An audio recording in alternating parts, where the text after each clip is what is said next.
Olá, amigos. Muito boa noite a todos. Muito boa noite ao pessoal do CETRASC. Sejam todos muito bem-vindos. Fiquem à vontade para participar de mais uma palestra doutrinária dessa santa instituição. Hoje nós vamos abordar o capítulo de número 7 da obra Vida e Sexo, pelo Espírito Emmanuel, psicografia de Chico Xavier. E a gente vai conversar um pouco sobre casamento. Então, sejam todos muito bem-vindos. Pronto, acho que agora vai. Então, sejam todos muito bem-vindos mais uma vez. Para que a gente possa iniciar o nosso trabalho, como é hábito nas sessões, das casas espíritas, vamos fazer uma pequena prece. Aqueles que se sentirem assim confortáveis, convido nesse momento a fecharem os olhos. Vamos buscar esse momento de recolhimento íntimo, elevando os nossos pensamentos ao Pai Celestial, a esse Pai de excelente amor e bondade a todos nós. E vamos dizer assim: Senhor Jesus, nós nos reunimos nesse momento com o coração cheio de júbilo, cheio de alegrias, para poder reflexionar sobre o Seu Evangelho. Estamos aqui sedentos do Teu amor, do Teu amparo, da Tua claridade, da Tua lucidez, do Teu discernimento. Vem ter conosco pela necessidade que temos ainda de nos melhorar interiormente, de melhorar as nossas relações. Abençoa o nosso encontro, a nossa palestra, para que a gente use as palavras mais adequadas, para que seja uma palavra de conforto, de consolo e, sobretudo, uma palavra de discernimento. Que o Senhor nos abençoe e nos envolva a todos nessa noite, na sua santa e divina paz. Que assim seja. Então, gente, mais uma vez, boa noite, Alda. Sejam muito bem-vindos, viu? Vocês que estão entrando. Boa noite, Miranise. Meu nome é Patrícia Lins. E hoje a gente vai falar um pouco sobre casamento e ambiente doméstico. Como disse, segundo o capítulo 7 dessa obra, Vida e Sexo, de Emmanuel, pela psicografia de Chico Xavier. Boa noite, Ivone. Seja bem-vinda. Bom, eu já é a terceira ou quarta vez que eu faço palestra aqui no CETRASC. Boa noite, Elza, seja bem-vinda. Então, o trabalho da casa é um trabalho muito sério e eu vi que existem alguns palestrantes agendados para falar de outros assuntos, concernentes a essa obra, e eu acho importante a gente falar um pouco dessa obra primeiro. A obra Vida e Sexo. Boa noite, Maria da Conceição, seja muito bem-vinda. A obra Vida e Sexo, escrita por Emmanuel, é uma obra muito séria. Uma obra que não traz formalismos religiosos, que não traz puritanismo, recomendação sobre a vida íntima de quem quer que seja. Sempre me deixou assim muito impressionada o fato do capítulo sobre o casamento e o divórcio, de O Evangelho segundo o Espiritismo, não ter instruções dos espíritos, Não sei se vocês já observaram. Mas ali, como é um tema puramente humano, puramente dos nossos desafios relacionais, os espíritos se resguardam para que nós tomemos as nossas próprias decisões e responsabilidades. E o que eu acho assim mais bacana nessa obra Vida e Sexo, pelo Espírito Emmanuel, é logo na introdução, antes ainda da gente falar sobre o casamento, propriamente dito, que é o nosso tema, Emmanuel dizer que os problemas do sexo agitam a humanidade desde que o mundo é mundo. Porque isso está relacionado com a forma como a gente lida com os nossos próprios conflitos, com a nossa própria sexualidade, com as nossas próprias relações, a forma como a gente lida com o outro, E a gente ainda está aprendendo a amar. Então, é natural que o ser humano enfrente esse tipo de conflito nessa área. Ele também vai dizer que ninguém pode se dizer professor em matéria da sexualidade, justamente porque somos todos aprendizes, né? Estamos todos matriculados nessa escola. E uma das coisas, talvez assim, mais pacificadoras que Emmanuel vai falar na introdução da obra é: em torno do sexo, será justo sintetizar o seguinte: não proibição, mais educação. Por quantas gerações a gente não passou por repressão, por castração, pelo não pode, né? Pelo você teve esse desejo, então esqueça esse desejo, você está endemoniado, né? Você está sendo influenciado por espíritos, você tem algum problema, você tem um distúrbio, você tem um transtorno, nem pense nisso, né? Então Emmanuel vem com essa proposta da gente educar os nossos sentimentos, da gente entender os nossos impulsos, da gente entender as nossas motivações, até para se tratar com carinho, até para que esse percurso de autoconhecimento não seja de novo um percurso castrador, um percurso coercitivo, né? Um percurso violento, agressivo conosco. E ele diz: não abstinência imposta, mas emprego digno, com o devido respeito aos outros e a si mesmo. Numa época, né? Eu, por exemplo, sou psicanalista. Na minha área de atuação profissional, a gente lida com temas sensíveis, a gente lida com temas felizes, né? Com perspectivas, esperanças de casamento, a gente lida com conflitos de relacionamento, lidamos com as ansiedades e as tristezas dos fins de relacionamento, né? Dos desenlaces, dos divórcios. Lidamos com traições, lidamos com responsabilidade afetiva, falta de responsabilidade afetiva. Boa noite, Nanda, seja muito bem-vinda. Então a gente lida com esses conflitos e o que a gente vê é que a forma, né, como a gente trata o outro não necessariamente é uma perversidade ou uma crueldade natural, mas às vezes são conflitos não resolvidos nossos que nós projetamos naquela alma afim. Muitas vezes alguém que a gente verdadeiramente ama, que a gente gosta, que a gente zela, que a gente não gostaria de brigar, que a gente não gostaria de ter uma linguagem agressiva, mas a coisa escapa, a coisa extrapola, a gente perde as estribeiras, quando vê já foi.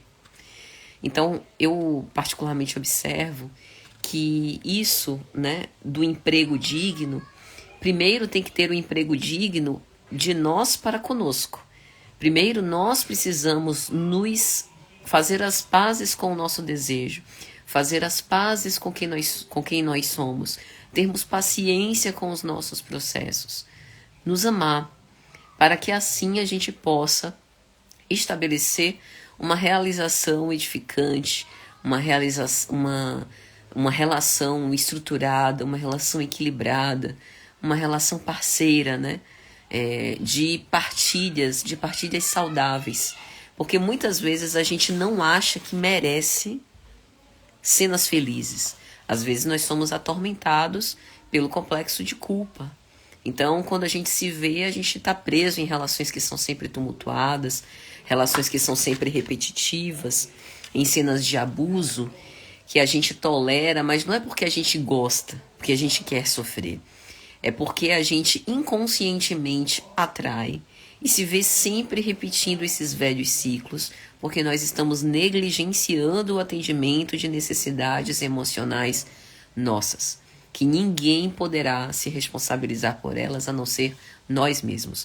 E descobrir essas necessidades, né, emocionais é o nosso papel, é a nossa primeira missão na vida, né?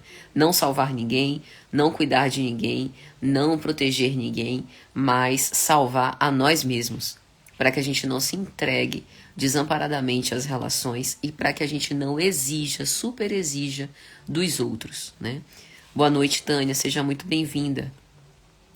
E ele vai falar que, em termos do sexo, responsabilidade.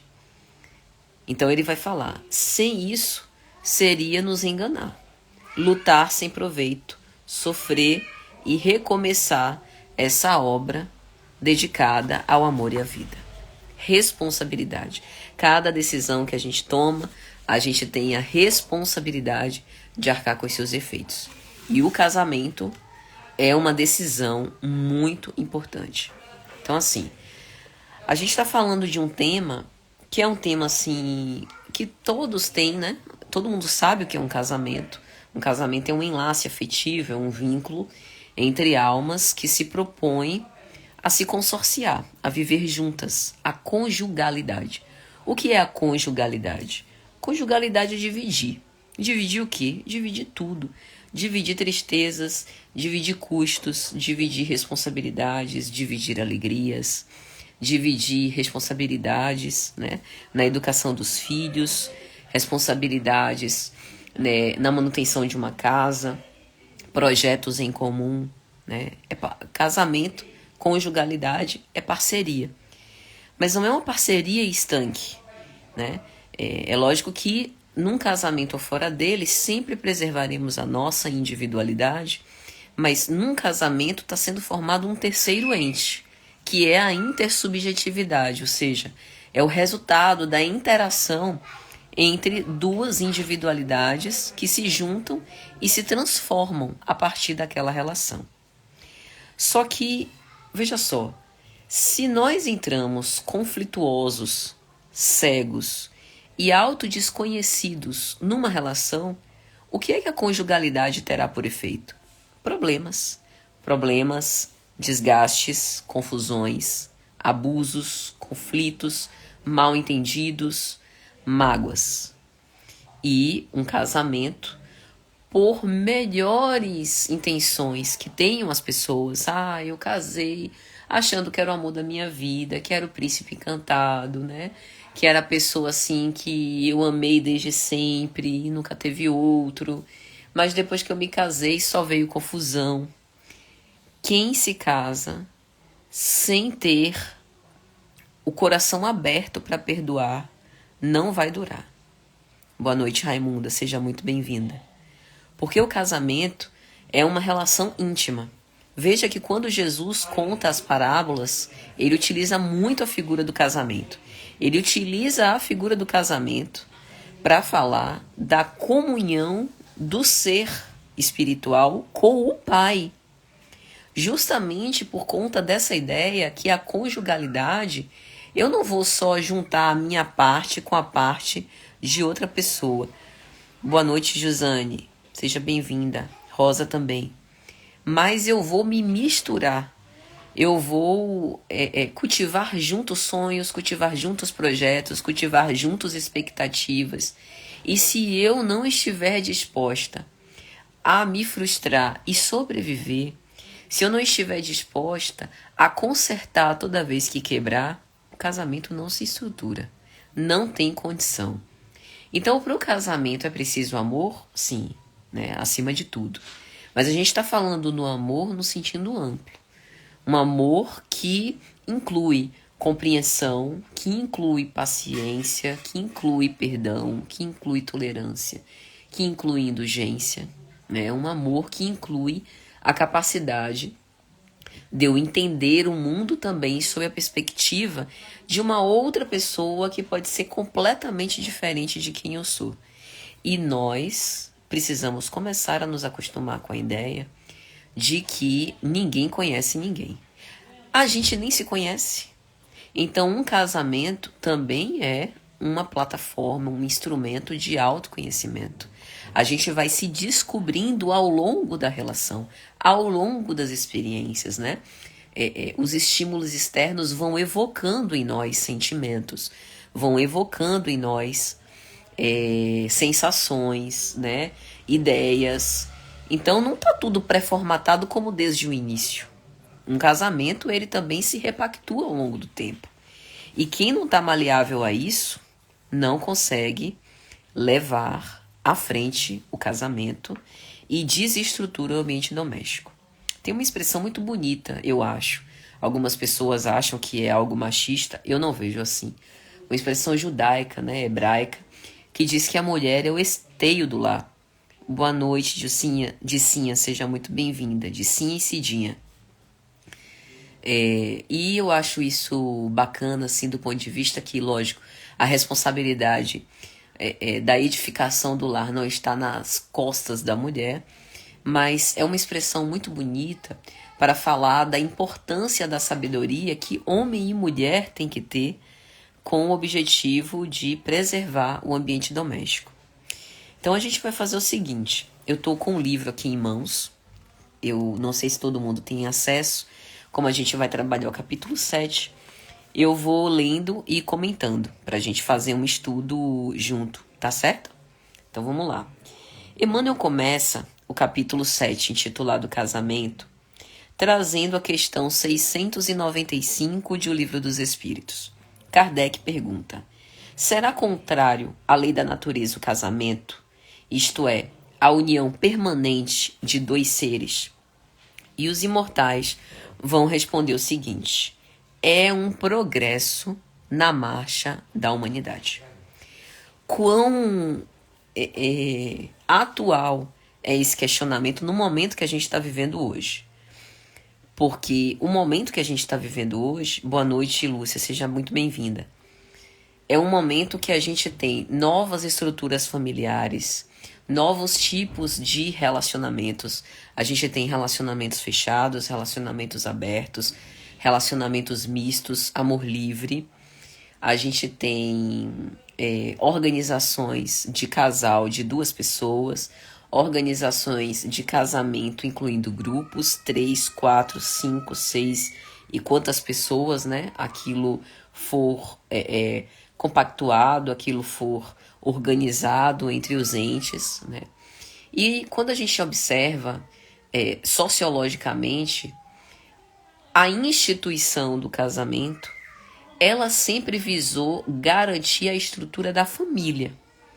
Então, tem até uma palestra no canal Lições de Amor, youtube.com/Lições de Amor, que eu falo sobre casamento, falo sobre celibato, né, e outras questões, que eu faço essa análise, que não vai dar tempo de fazer aqui, mas assim, em resumo é o seguinte: o casamento antes era um arranjo para a manutenção do poder das oligarquias.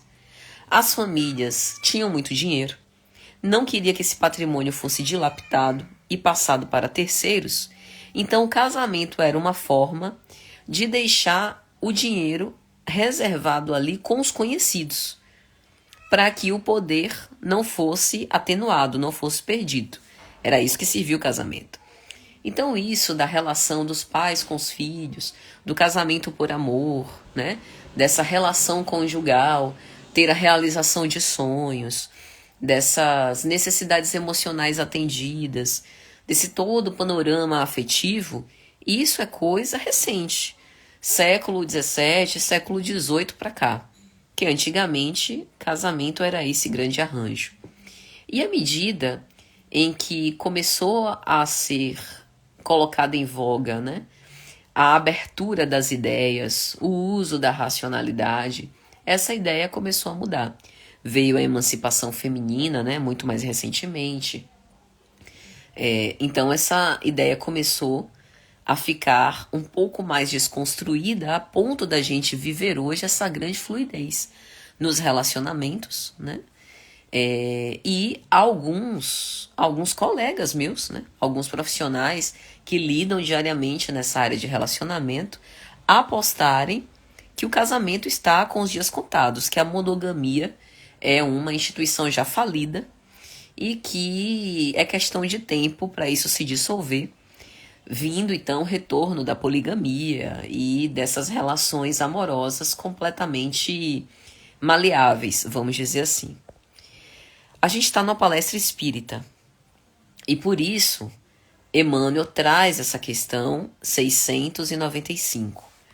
Então vamos analisar por que os imortais disseram que é um progresso na marcha da humanidade o casamento, né?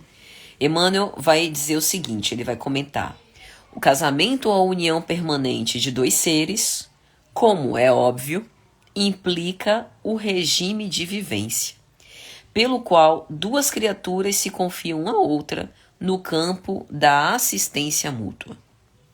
Olha só, Emmanuel, né, escreveu essa obra, deixa eu ver aqui o prefácio, de que ano que foi assinado, o prefácio dele é de 1970. Essa obra tem mais de 50 anos.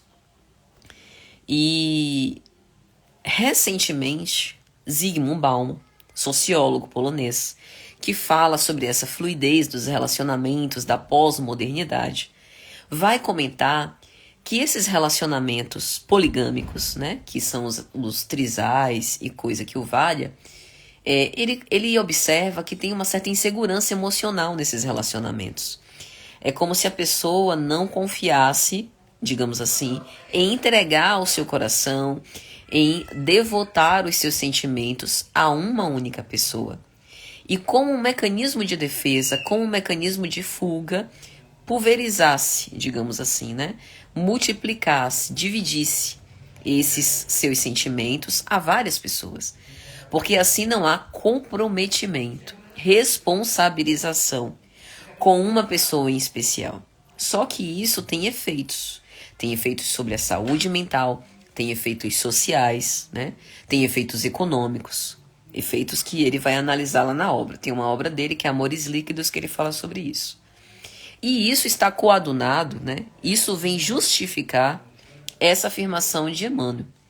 Emmanuel, né, há mais de 50 anos, já dizia, é óbvio, o casamento é uma marcha na humanidade porque casamento é convivência, casamento é perdão, casamento é comer sal junto.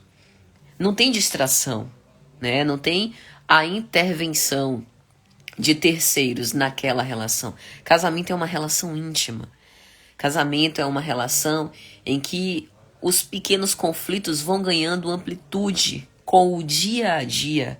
Isso desgasta. Isso realmente testa o indivíduo, né? Isso realmente mostra a que você veio, do que você é capaz de bancar, o que você decide viver.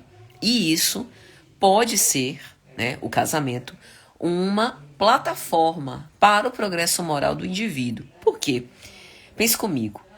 Nós estamos reencarnados para que possamos desenvolver as nossas virtudes, desenvolver as nossas potencialidades. Beleza, beleza.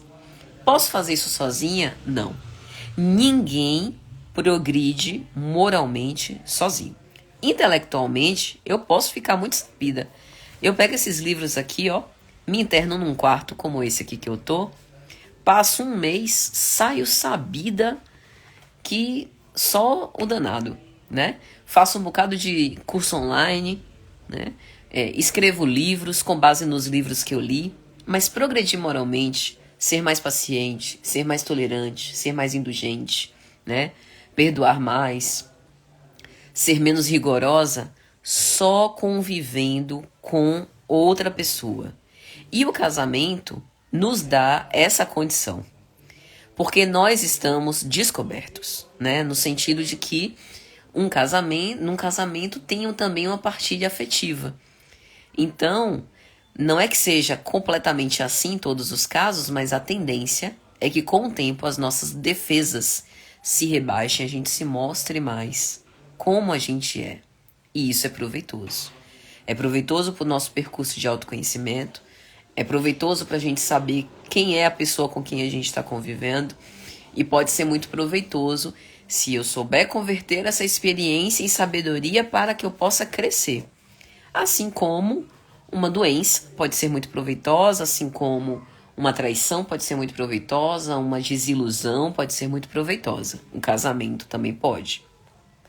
Então ele vai dizer ainda, essa união, o casamento, reflete as leis divinas que permitem seja dado um esposo para uma esposa, um companheiro para uma companheira, um coração para outro coração, ou vice-versa, na criação e desenvolvimento de valores para a vida.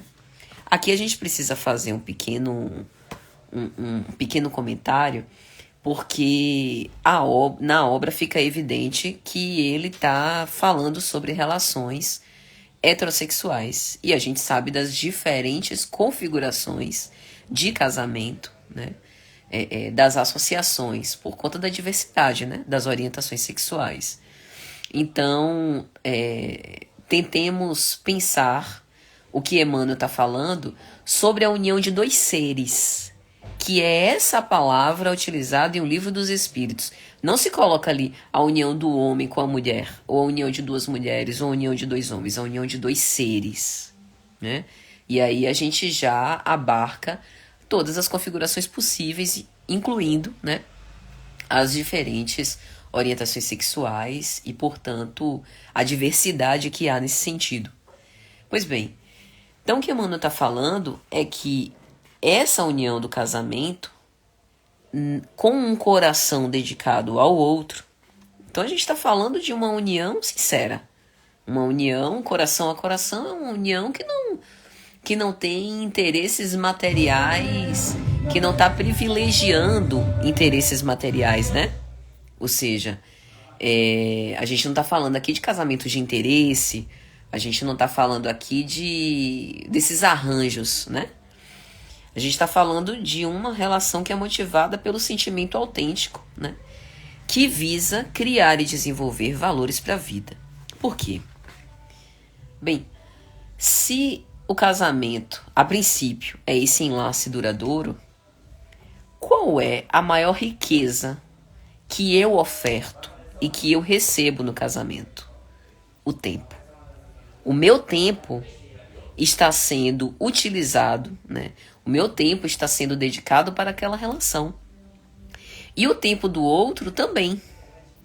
Então imagine que grande perda de tempo, que grande perda de vida, que grande perda de oportunidade se eu não estiver realmente envolvida em transformar aquela experiência que custa o meu tempo, que custa o meu envolvimento emocional, em agregar e desenvolver valores existenciais.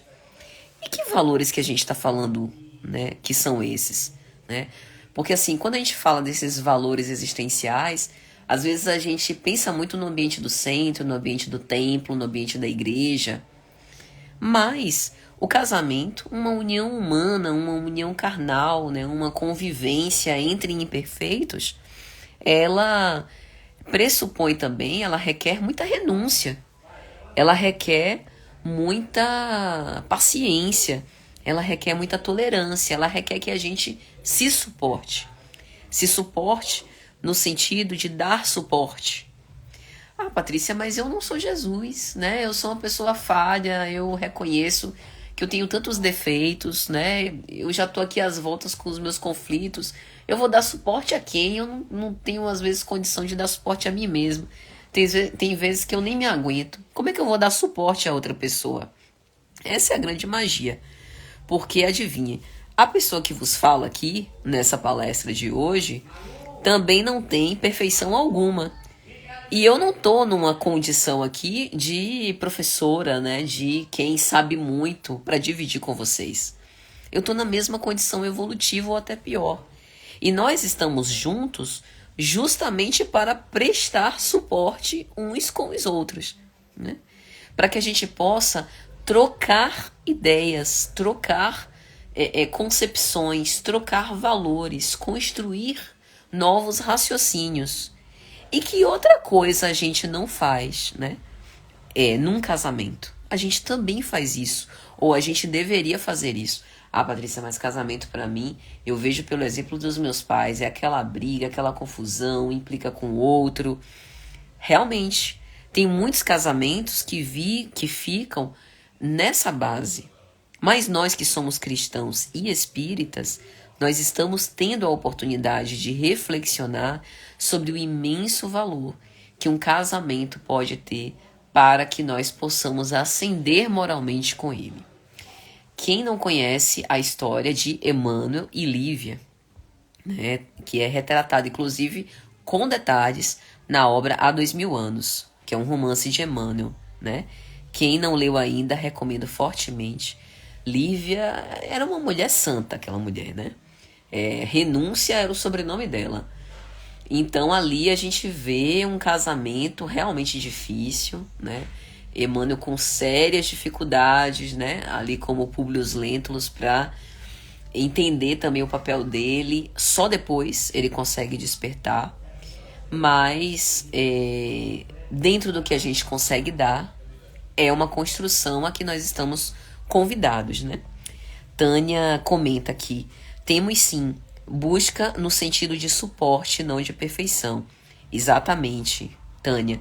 É aquela ideia da gente ter aquela pessoa, né, que tá ali do nosso lado, que às vezes não tem a solução pronta, mas que ajuda a gente a pensar, que às vezes a gente sabe que o que a gente precisa fazer, a decisão que a gente tem que tomar numa determinada situação, ela depende inteiramente de nós. E a gente, no fundo, até dá conta de fazer, mas às vezes a gente precisa daquela pessoa que torce pela gente, né?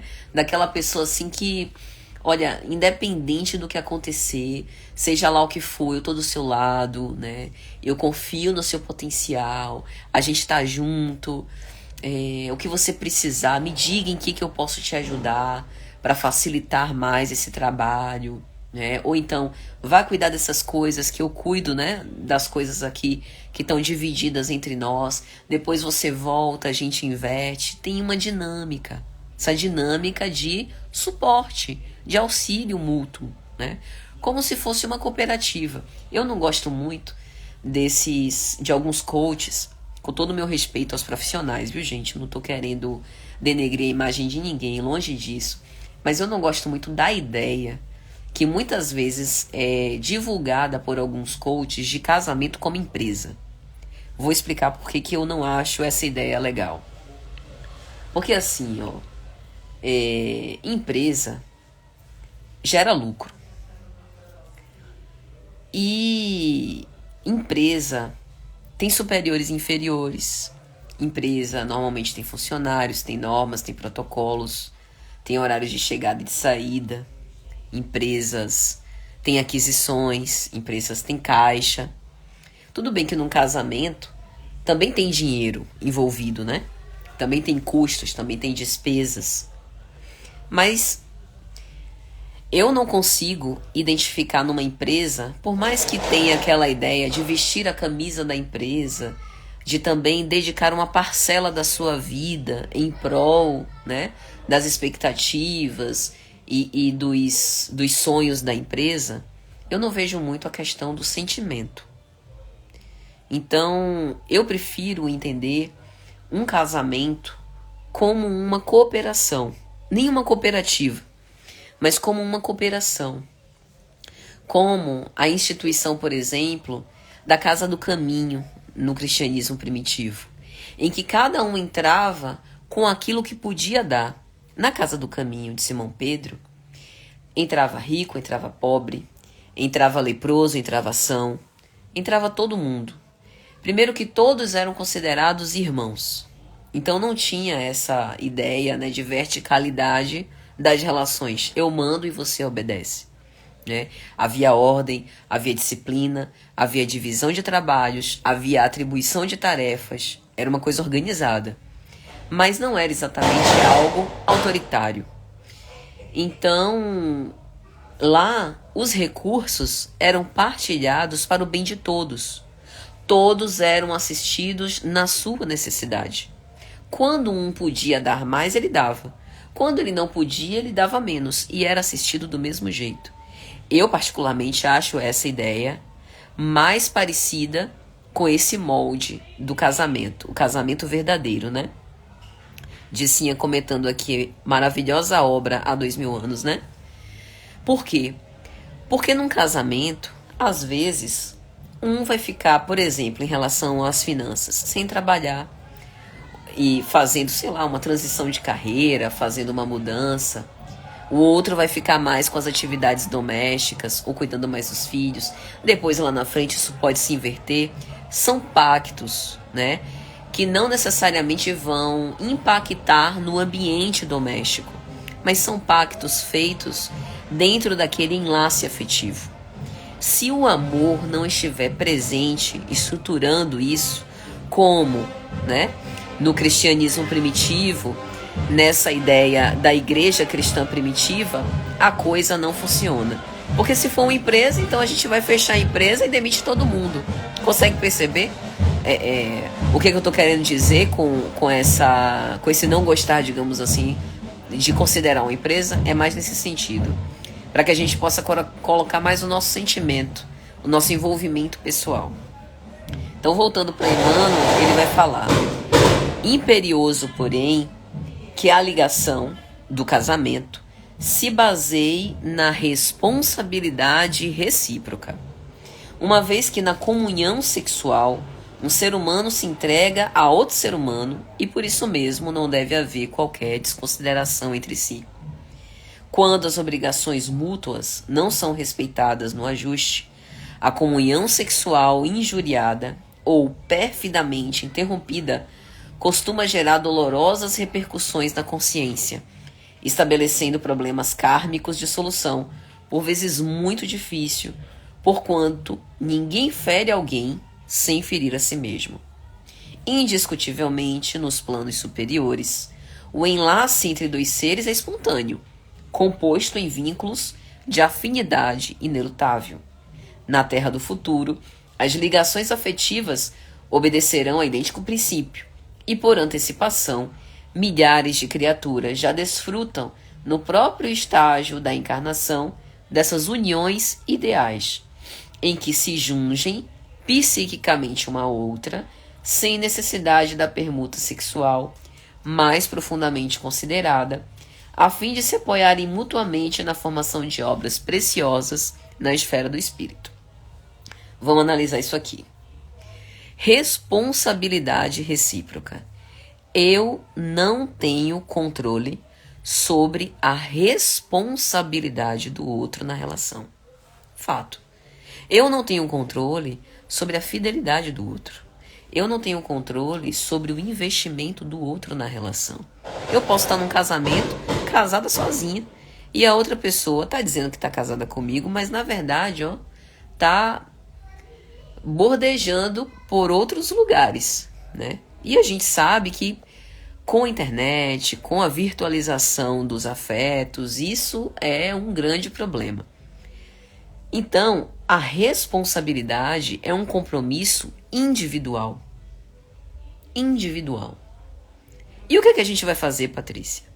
Bom, ou a gente usa a racionalidade para escolher o que a gente merece e o que a gente permite e sair de relações que a gente perceba que não estão sendo agregadoras para a nossa saúde mental e para o que a gente deseja enquanto futuro, né? Enquanto processo de crescimento espiritual. Então, ou a gente usa a racionalidade para isso, para escolher, ou então a gente vive a experiência e vê pelos efeitos da relação. Porque a relação verdadeira, ela não gera desconfiança, insegurança, ansiedade, nem culpa. Um casamento legítimo, tô falando de um casamento legítimo, não é aquele de papel passado, não. Casamento legítimo, eu tô falando de um casamento autêntico, de um casamento em que há responsabilidade recíproca, sem que seja preciso cobrar. Porque à medida que a gente se enlaça, que a gente topa viver junto, isso já está implícito. Pode ser conversado, né? E eu acho até muito importante o que é traição para mim, o que é traição para você, o que é um casamento para mim, o que é um casamento para você, qual a importância de ter ou de não ter filhos, o que você pensa sobre o aborto, o que você pensa sobre o papel da mulher no casamento, o papel do homem no casamento, o papel do cônjuge no casamento, tudo isso. Mas o que eu quero dizer é que a relação ela vai mostrar pelos efeitos e pelas repercussões emocionais também, se é uma relação autêntica ou não. Quando essas obrigações mútuas não são respeitadas, olha o que Emmanuel está dizendo. Ele tá dizendo que irresponsabilidade afetiva alguma fica sem correção. A lei de causa e efeito, palavras de Emmanuel, vai cuidar. Ninguém fere um coração sem ferir a si mesmo. Eu não sei se vocês entendem desse modo, mas a minha percepção é a seguinte. Se aveste não, como diz aqui no Nordeste, né? Se aveste não. Perceba, veja se isso é para você, Se for, você continua. Se não for, segue adiante. Porque a lei de causa e efeito vai causar. A responsabilidade e o controle que a gente tem é conosco. A minha responsabilidade dentro do casamento, a forma como eu levo os meus valores para dentro do casamento, a forma como eu honro a minha ética. E ponto final. E aí, por fim, ele vai falar que o futuro, né? Ele vai falar dos enlaces verdadeiros, ou seja, do amor espiritual. O amor espiritual, ele não, pelo fato, né, de não estar encarnado, ele prescinde da conjunção carnal. Ele não precisa mais da intermediação sexual, né?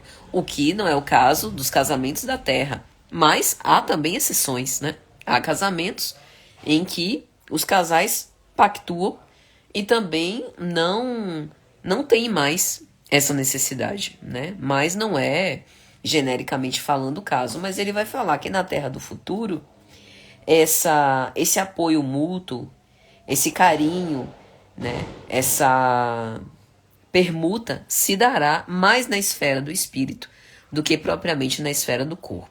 Mas talvez ainda vá um tempo para a gente chegar nesse panorama. Maria da Conceição colocou aqui um comentário.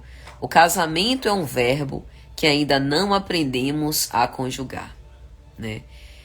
Tem uma casa espírita que eu frequento, né? Que eu faço o evangelho, um estudo do evangelho junto com um amigo meu, que é o GELAC, né? Grupo Espírita, Luz, Amor e Caridade. E certa vez a mentora espiritual da casa se manifestou e disse o seguinte: amar se aprende amando. E eu nunca me esqueci disso. E talvez a gente pudesse até estender, né? Casar se aprende na convivência, se aprende se casando, se aprende amando. Então talvez para a gente conjugar esse verbo, né, a gente precise ainda refletir muito sobre os impactos que as nossas ações têm sobre a outra alma, né? Sobre as responsabilidades que a gente tem ao se consorciar com o coração, para que a gente não seja leviano, para que a gente não haja por impulso, apenas para satisfazer as nossas sensações de momento e esqueça que ali, né, tem uma alma que tem planos, que tem sonhos e que, portanto, também quer ser feliz. E aí, para finalizar, minha gente, Emmanuel vai dizer: acontece, no entanto, que milhões de almas, detidas na evolução primária, jazem no planeta, arraigadas a débitos escabrosos, perante a lei de causa e efeito, e inclinadas que ainda são ao desequilíbrio e ao abuso, exigem severos estatutos dos homens para a regulação das trocas sexuais que lhes dizem respeito, de modo a que não se façam salteadores impunes na construção do mundo moral. Os débitos contraídos por legiões de companheiros da humanidade, portadores de entendimento verde para os temas do amor, determinam a existência de milhões de uniões supostamente infelizes, nas quais a reparação de faltas passadas confere a numerosos ajustes sexuais, sejam eles ou não, acobertados pelo beneplácito das leis humanas, o aspecto de ligações francamente expiatórias, com base no sofrimento purificador. De qualquer modo, é forçoso reconhecer que não existem no mundo conjugações afetivas, sejam elas quais forem, sem raízes nos princípios kármicos nos quais as nossas responsabilidades são esposadas em comum. Vamos tentar entender isso aqui. Quando a gente olha para o panorama dos casamentos na Terra, tem muita confusão, não tem não? Tem um bocado de confusão. Pense nas pessoas que você conhece, que são casadas, e que você conhece assim, mais ou menos, né, com detalhes não, né? Que a gente não vai ficar metendo o dedo, né? Sendo indiscreto nesse ponto de ficar querendo saber da vida íntima de quem quer que seja. Mas as pessoas mais próximas, até na família. Observe como é a configuração dos casamentos. E quantos casamentos você conhece que você diz assim, ali realmente, vou até utilizar a expressão de Emmanuel, ali realmente eles se apoiam mutuamente na formação de obras preciosas na esfera do espírito. Raríssimos, raríssimos. Então o que Emmanuel vai falar é que como nós assumimos essa responsabilidade afetiva dos enlaces que a gente estabelece, tem muitos casamentos expiatórios. Quando a gente fala de expiação, a gente lembra só das deficiências, né? Das dificuldades do corpo. Mas existem, e como existem, expiações afetivas. E como não há casamento ao acaso, veja só o que eu estou querendo dizer. Eu não estou querendo dizer que se você escolheu Mariazinha ou Joãozinho, estava no seu planejamento reencarnatório, não. Né? Tem casamento que é a gente que escolhe. O que eu estou querendo dizer que não é ao acaso é que a gente não escolhe os parceiros ao acaso. Mas não estou querendo dizer que estava escrito, não. Inconscientemente, nós atraímos para nós também os nossos gêneros de prova. E os parceiros dos casamentos estão incluídos nesse gênero de prova. Agora, vamos fazer uma outra análise. Pense aí nos relacionamentos amorosos que você já teve. Se você não é casado, né? Pense nos relacionamentos que você teve, que você tem. Se você já é casado, nos que você já teve. E dê uma observada assim, no padrão das pessoas com quem você se relacionou. Pode ser aleatório, mas em muitas pessoas a gente observa um padrão. Talvez você não tenha ainda parado para pensar nisso, mas algumas características, algumas habilidades, alguns tipos de comportamento, algumas reações que se repetiram, né? E que denotam uma oportunidade de elaboração. Então nós também nos atraímos a certas cenas para poder aprender o que ainda não foi aprendido. E quando a gente aprende, a gente não tem mais necessidade de repetir aquela lição, né? Então por que eu estou dizendo isso? Porque Emmanuel está falando que por conta da dificuldade de assumir a responsabilidade afetiva, a gente tem prolongado por demais essas expiações das nossas faltas. E vai chegar um tempo que o casamento realmente vai ser uma experiência salutar, edificante, acolhedora, construtiva. Quando? Só depende da gente. Só depende de mim e de você. Da gente começar a internalizar isso como uma responsabilidade nossa, primeiro para conosco, a fim de que a gente trate esse outro coração com cuidado, com zelo, assim como nós também, de verdade, desejaríamos que fosse feito. Às vezes a gente não faz, nem pra gente, mas a gente desejaria que a gente fez, né, que fosse feito. Desejaria que alguém fizesse aquilo pra gente. E às vezes, por isso, a gente se entrega desamparadamente às relações à busca de alguém que nos salve. Alguns, né, ficam nessa posição de quem salva, outros na condição das vítimas, né, como a donzela que está lá no topo do castelo, esperando pelo príncipe encantado para jogar as tranças e ele a possa salvá-la. Ninguém salva ninguém. Quem nos salva somos nós mesmos. Se nós não começarmos a identificar os nossos valores, os nossos princípios, as nossas potencialidades, nós vamos continuar repetindo os mesmos relacionamentos, né, tumultuados e conflituosos. Antes de terminar, vou abrir um brevíssimo parêntese, né, pessoal. A questão afetiva amorosa, para mim, sempre foi o meu principal tema da reencarnação. Eu sempre soube, sempre desde nova, que era uma questão, a questão principal que eu vim aqui trabalhar, por conta da repetição. Repetindo sempre o mesmo tipo, né, de pessoa com quem me relacionava. Fiz análise, fiz terapia, faço terapia até hoje, até por conta do exercício profissional. E aos poucos eu fui começando a identificar as minhas próprias necessidades e atendendo-as. Porque o grande erro, né, que eu cometia repetidamente, prolongadamente, durante muitos anos, foi justamente de esperar alguma pessoa que, ó, com a bola de cristal, o seu grande problema é esse aqui e agora eu vou resolver. E eu me eximia dessa função. E isso é falta de responsabilidade comigo. Quando eu assumi a responsabilidade comigo, as coisas começaram a mudar. E aí eu fui vendo que eu merecia outras situações, que eu precisava me desfazer de certas crenças, de que o amor não era exatamente aquilo que eu estava vivendo. Era uma outra coisa que eu me acostumei a viver e que hoje traz alegria e paz.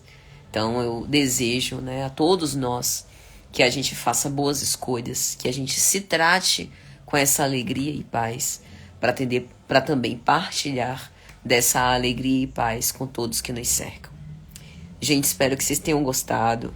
Vou tentar deixar a live gravada, tá certo? Para futuros acessos. Muito obrigada pela presença de todos, pela participação de todos.